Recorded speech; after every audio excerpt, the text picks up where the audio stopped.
সালামু আলাইকুম। ট্রানজ্যাকশন কন্ট্রোলে আমরা দেখব data update on different sessions. তো আমরা এখানে দুইটা সেশন ওপেন করছি, একটা হচ্ছে এই কালো রঙের, আরেকটা সেশন ওপেন করছি নীল রঙের।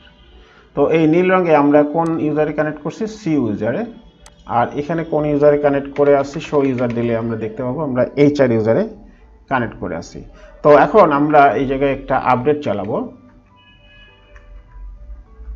ধরেন এই আপডেটটা চালালাম যে update employee set department ID equal to 110 update চালালাম।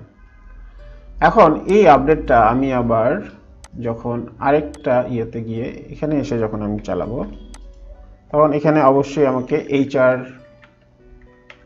Dot কি করতেছে, হ্যাং হয়ে আছে। তার মানে আমি এখানে যেহেতু রোলব্যাক বা কমিট কিছুই দেই নাই, যতক্ষণ পর্যন্ত না দিব ততক্ষণ পর্যন্ত সে এখানে হ্যাং হয়ে থাকবে। এখন আমরা যদি এখানে জাস্ট কমিট দিয়ে দিই,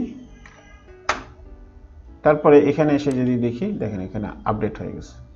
আবার এখানে যদি আমি আবার এটাকে আপডেট চালাই এবং এখানে এসে যদি আবার এই আপডেটটা আরেকজন ইউজার হিসেবে চালাই, এখানে আবার হ্যাং হয়ে গেছে।